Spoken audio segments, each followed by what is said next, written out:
बिस्मिल्लाहिर्रहमानिर्रहीम। अस्सलामु अलैकुम व रहमतुल्लाह। बादशाह ने अपना खंजर नजूमी के पेट में घूंप दिया और कहा, शाह मुर्दीन को लाओ। आज मैं उसकी किस्मत का फैसला करना चाहता हूं, जो मेरी किस्मत का झूठा अक्स दिखाया करते थे। ज्यादा देर नहीं गुजरी थी कि बादशाह की उम्र के ही एक आदमी को उसके दरबार में लाया गया। सब दरबारी उसे देख रहे थे और सबकी नजरों में उसके लिए रहम था। वो यकीनन सोच रहे थे कि इस शख्स को अगर बताया जाए कि उसकी जिंदगी 2-3 मिनट ही रह गई है तो उस पर कैसी बेरहम कैफियत तारी हो जाएगी। सिर्फ बादशाह था जिसकी नजरों में मैं और जिसके दिल में इस वक्त कोई रहम नहीं था। शाह मुर्दीन नाम का ये शख्स जो बादशाह के सामने खड़ा था, शाही ज्योतिषी था। बादशाह हर जंग और हर पेशकदमी से पहले इसी शाही ज्योतिषी से जायचा बनवाया करता था। ऐ मेरी किस्मत के जायचा बनाने वाले, बादशाह ने शाह मुर्दीन से पूछा, क्या तू बता सकता है तेरी किस्मत में क्या लिखा है? वही जो मैंने चाहा था। शाह मुर्दीन ने जवाब दिया, आज जब मुझे मौत की दहलीज पर खड़ा कर दिया गया है तो मैं मरने से पहले सच बोलना चाहता हूं।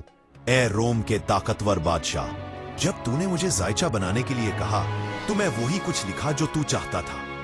मैंने तुझे खुश फहमी में मुब्तला रखा और यही मुजदा सुनाता रहा कि तू इंसान नहीं देवता है और तेरे सामने कोई नहीं ठहर सकता। मतलब यह कि तू मुझे धोखा देता रहा और इनाम व कराम वसूल करता रहा। बादशाह ने कहा, तेरे जायचों के इवज तुझे शाही रुतबा दे रखा और तुझ पर दौलत लौटाता रहा और तू उसी दौलत और रुतबे के खातिर मुझे धोखा देता रहा। दौलत की खातिर नहीं, जो इंतकाम के खातिर मैंने तुझसे इंतकाम लिया है, तुझे उस मकाम तक पहुंचा दिया है जहां से अब तू वापस मुल्क शाम में हुकूमत करने के लिए नहीं जा सकता। इंतकाम?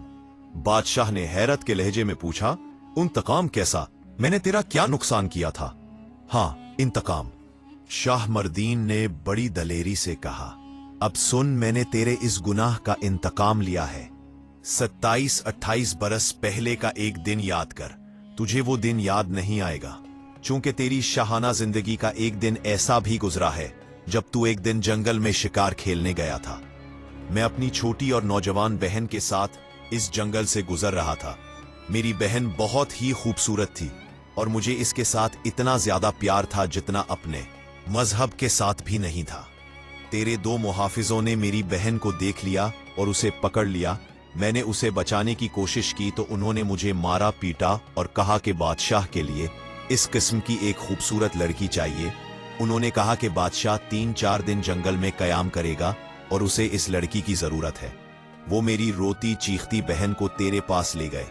मैं तेरे पास आना चाहता था लेकिन मुझे कोई आगे नहीं जाने देता था। मैं वहीं रुका रहा और जब तू अपने खेमे से शिकार के लिए निकला तो मैं दौड़ता हुआ तेरे कदमों में जा गिरा और अपनी प्यारी बहन की भीख मांगी। तूने मुझे पांव से बड़े जोर से ठोकर मारी और कहा कि उसे उठाकर दूर फेंक दो। तेरे आदमियों ने मुझे मार मार कर बहुत दूर जा फेंका था।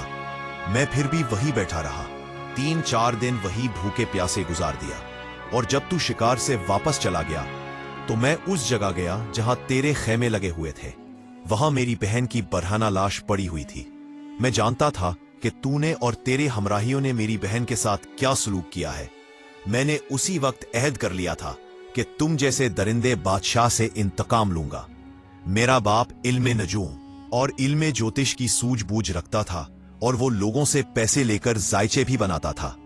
उसने ये फन मुझे भी सिखा दिया था, लेकिन मैंने उसमें दिलचस्पी ना ली और फिर मेरा बाप अपनी बेटी का सदमा दिल में लिए दुनिया से रुखसत हो गया। मैं हर वक्त इस सोच में गुम रहने लगा कि तुझसे इंतकाम किस तरह लूं। एक तरीका मेरे दिमाग में आ गया। लोग मेरे बाप की करामत की वजह से मुझे भी इज्जत की निगाहों से देखते थे। मैंने अपने मुतल्लिक मशहूर कर दिया कि मैं बाप की गद्दी पर बैठ गया हूं और ज्योतिष और नजूम का काम शुरू कर दिया है। मैंने बाप वाला इल्म तो ना सीखा, इसकी जगह कुछ फरेबकारियां और शोबदाबाजी सीख ली।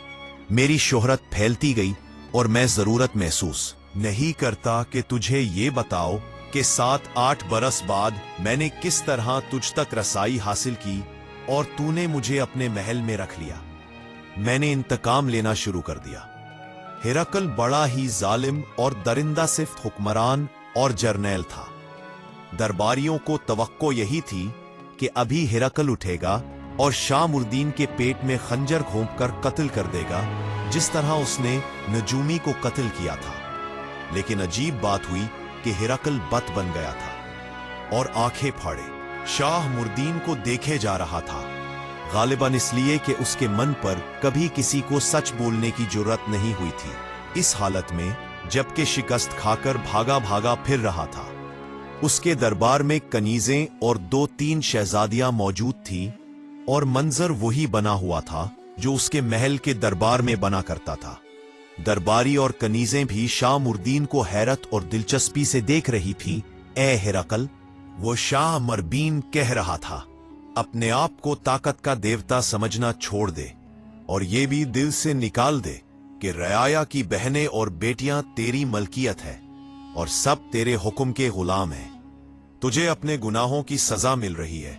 मैंने तुझे इसी तरह अपनी बहन की बेइज्जती और मौत का इंतकाम लिया कि बड़े ही दिलकश और तिलिस्माती जायचा तैयार कर करके तुझे दिखाता रहा, और दूसरा काम यह किया कि इस नजूमी को जिसे तूने अभी अभी कत्ल किया है, मैंने अपने साथ मिला लिया और मुझे जो दौलत तुझसे मिलती थी वो मैं आधी उस नजूमी को दे देता था। उसके इवज में उससे ये काम करवाता था कि वो तुझे किसी खतरे से कबल अज वक्त खबरदार ना करे।